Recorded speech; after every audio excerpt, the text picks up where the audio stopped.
बिहार की राजनीति में अभी नीतीश कुमार को लेकर बड़ी हलचल चल रही है। हवा बह रही है कि नीतीश कुमार एक बार फिर से पलटी मारने वाले हैं।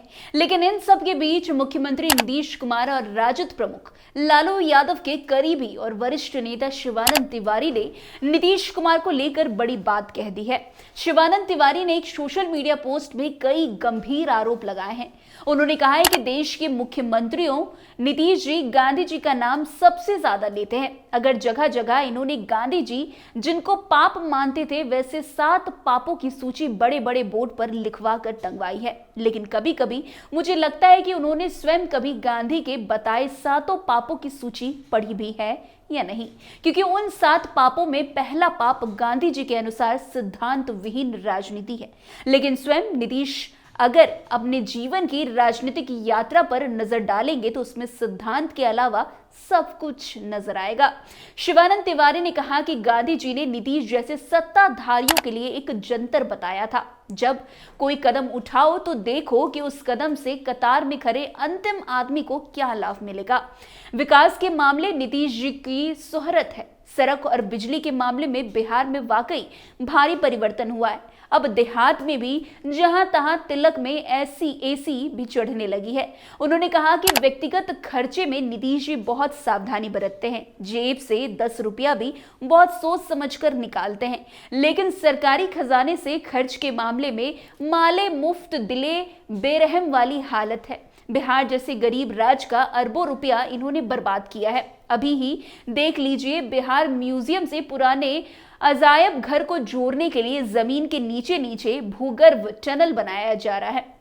1.5 किलोमीटर की इस टनल को बनाने की लागत लगभग 542 करोड़ रुपए है। देश के लगभग सबसे गरीब राज्य के प्रति इनको अपराध नहीं तो क्या कहा जाएगा।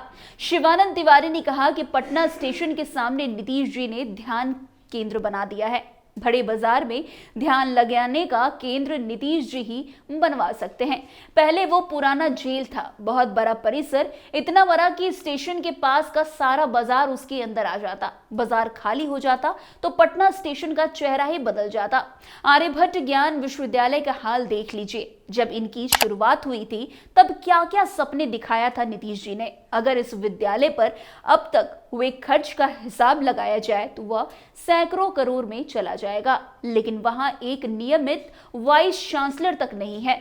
दशरथ मांझी के नाम पर संस्थान बनाने के लिए करोड़ों रुपए खर्च किए गए, लेकिन अब तक वहां कुछ नहीं हुआ। वो भव्य भवन ढन ढन कर रहा है। एक मर्तबा नीतीश जी को डॉल्फिन से मोहब्बत हो गई। कुछ दिन डॉल्फिन का जाप चला।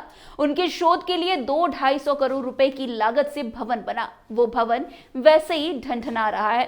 पटना शहर में नीतीश जी मेट्रो बनवा रहे हैं। सुना है इसके लिए सरकार ने 15,000 करोड़ रुपया खर्च किया है। मेट्रो पटना की जरूरत है और शहर के चरित्र के विरुद्ध है। अराजक ढंग से बसा ये शहर मूलतः पैदल वालों का शहर है। लखनऊ पटना से ज्यादा व्यवस्थित शहर है, लेकिन वहां का मेट्रो अब तक घाटे से नहीं निकल पाया। बिहार की गरीबी और पलायन दोनों यहाँ की बड़ी समस्या है। इस मोर्चे पर क्या उपलब्धि है ये पता नहीं है। देश में कहीं भी दुर्घटना होती है तो मरने वालों में बिहारी का नाम जरूर आता है।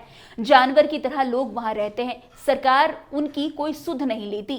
कोई मरा तो परिवार वालों को 2 लाख रुपया का चेक थमा कर सरकार अपने कर्तव्य की इतिश्री मान लेती है। नीतीश जी के लंबे शासनकाल में पलायन में कितनी कमी आई इसकी कोई जानकारी नहीं है। ये कहा जा सकता है कि सामाजिक क्षेत्र में नीतीश जी जरूर कुछ काम किए हैं, लेकिन आरक्षण या दूसरे रास्ते जिन गरीबों और कामजोरों को आगे बढ़ाने का प्रयास किया है, सरकारी दफ्तरों में उनकी क्या हालत होती है उसकी पूछिए मत। वहां से दूर दरा कर वहां से भगा दिया जाता है। नीतीश जी टेलीविजन शायद कम देखते होंगे, कभी कभी देखना चाहिए। सरकार की पुलिस अपनी समस्याओं को लेकर आवाज उठाने वालों को जानवरों की तरह पिटाई दिखाई देती है। ये सही है कि विरोध प्रदर्शन करने वालों को कहीं कहीं अति करते दिखाई देते हैं, लेकिन इसका समाधान क्या आपको जानवरों की तरह पीटना है? तो फिर विरोध का लोकतांत्रिक अधिकार कहां है? नीतीश जी अभिजात्य दृष्टि वाले नेता हैं, यानी कि ऊंचे कुल में जन्म लेने वाला नेता। मूल समस्याओं को छुए बगैर तर्क भड़क दिखाकर विकास पर अपनी पीठ थपथपाने में उनका कोई सनी नहीं है।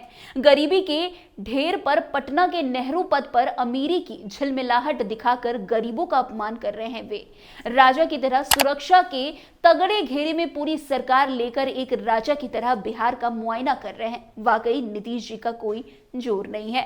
वैसे बिहार की सियासत में नीतीश कुमार और शिवानंद तिवारी की दोस्ती काफी चर्चा में रहती थी।